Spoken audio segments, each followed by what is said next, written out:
It is day 177 of Donald Trump's second term in office, and tonight, the latest inflation figures confirm what many economists had warned, that Trump's aggressive tariff policies would push prices higher, and higher still. On Wednesday, Mexican President Claudia Sheinbaum announced that she and Canadian Prime Minister Mark Carney had agreed to deepen their trade cooperation. Then came the news that left Washington reeling. Canada, America's closest neighbor, had outright rejected more than 150,000 tons of U.S. beef. Just hours later, Mexico swept in, seizing control of a $1.2 billion market that had been tied to American producers for decades. Two nations once considered Washington's dependable partners are now aligning to reshape a trade order where the United States no longer sits at the center. The fallout was swift. Contracts were ripped up, prices surged, and foreign trust in U.S. agricultural products began to crumble. This isn't just about trade statistics.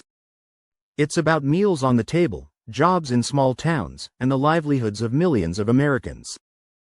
How did this happen? And why is it hitting so close to home for working families? It began in July 2025, when relations between Washington and Ottawa took a sharp turn. The U.S. was already grappling with high food prices and fragile supply chains. Then the Trump administration unveiled a 35% tariff on imports from Canada, including beef, grains, dairy, and other essential agricultural goods. Supporters framed it as a bold move to protect American farmers and reclaim leverage in trade. But in many U.S. agricultural states, the reaction was one of alarm. Would Canada, with tariffs already high, still see America as a long-term partner? The answer came within days. Canada's Parliament passed Bill C-202, granting the government the power to halt imports from any country deemed a threat to its domestic food security. While no country was named outright, everyone knew this was aimed squarely at the United States. Within hours, 150,000 tons of U.S. beef were refused entry into Canada. Shipments bound for Alberta and Ontario sat stranded in cold storage across Texas, Nebraska, and Kansas. Some U.S. processing plants were forced to temporarily shut down production. Meanwhile, American consumers faced a bitter paradox. Beef prices kept climbing, even as unsold stock piled up. Rumors spread. Was Canadian rejection a sign that U.S. beef was no longer up to standard? Were Americans now eating products their northern neighbor didn't even want? Canada's move was not a rash outburst. It was a calculated message that Ottawa would no longer allow its food security to hinge on a partner that routinely weaponized trade. Canadian farming groups had long voiced frustration, warning that agricultural supply chains should not be held hostage to short-term politics south of the border. Bill C-202 was their shield, a way to protect domestic agriculture and chart their own path forward. For many U.S. farmers, especially in Kentucky, the blow was personal. They had expected Washington to defend agriculture as fiercely as Canada was now doing. Instead, Canada shut the door first, and firmly. The once special trade bond between the two countries was suddenly replaced with new, restrictive rules. And Canada was not acting alone. Almost immediately, Ottawa began searching for a replacement supplier, one more stable and dependable. To America's shock, that partner turned out to be Mexico. If anyone had predicted a few years ago that Mexico, rather than the United States, would become Canada's top beef supplier, they would have been laughed at. Yet that is exactly what happened, and with breathtaking speed. When Canada turned away U.S. beef, many assumed the market would slow until a new arrangement was made. Instead, Mexico stepped in almost overnight, quietly sealing contracts that once belonged to American ranchers. The advantages America thought it had, proximity, alliances, and familiarity, suddenly weren't enough to hold onto the market. Mexico's rise was no accident. Earlier in 2025, after a parasite contamination incident temporarily halted exports, Mexico moved fast to regain its food safety certification. Working closely with both the USDA and Canadian authorities, it returned to the market within weeks. Its beef shipments now came with meticulous quality documentation, slaughter dates, transport logs, packaging details that reassured even Canada's largest grocery chains. By mid-year, Canada was importing tens of thousands of tons of Mexican beef each month, with plans to hit 150,000 tons by year's end, precisely matching what it had once purchased from the US. These were not one-off purchases. They were long-term contracts, guaranteeing steady business for Mexican producers and leaving US ranchers sidelined.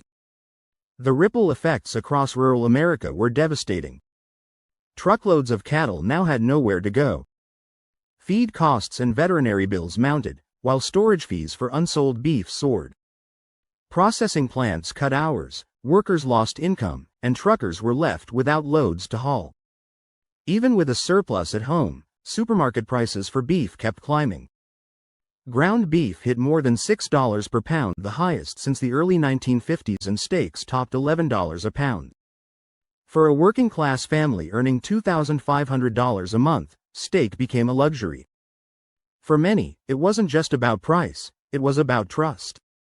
If Canada refused US beef, was there something consumers weren't being told? Old memories resurfaced of Europe's 1988 ban on American beef over growth hormones like trenbolone and zearalenol. Industry leaders insisted US meat still met strict standards, but public confidence is hard to win back once shaken. The situation is compounded by looming cuts to food assistance. The SNAP program, relied on by over 42 million Americans, faces a proposed $300 billion budget reduction over the next decade. For struggling families, this could mean swapping fresh meat for instant noodles and canned goods. Public schools are trimming lunch programs. Hospitals in rural areas are finding it harder to source protein for patients. Entire communities, once built around agriculture, are now at risk of economic collapse. This isn't just a beef story, it's a warning that even the most stable cornerstones of American life can disappear. And Canada's ambitions don't stop with Mexico. Ottawa is actively expanding agricultural ties with China, Russia, and Brazil, signaling a complete overhaul of its trade strategy.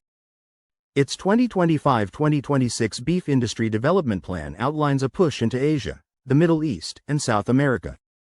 The Port of Vancouver is being upgraded to boost exports beyond the USA. Clear sign this shift is not a knee-jerk reaction, but a long-planned pivot. China has already reopened agricultural trade channels with Canada, allowing beef, dairy, and soybeans into major cities like Shanghai and Beijing. Russia offers new logistics routes across Eurasia. Brazil, a global beef powerhouse, has doubled its exports to Canada in just 1 year. Even Europe is in play, with the CETA trade agreement expanding into agriculture, giving Canada an edge in supplying hormone-free beef the EU will not accept from the US. Faced with this reality, the US has 3 possible paths. 1. Stay the course on protectionism. Keep tariffs high to shield domestic farmers, even if consumers suffer from soaring prices and shrinking food aid. 2. Return to the table with neighbors.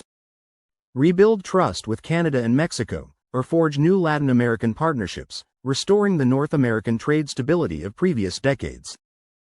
3. Pivot to entirely new markets.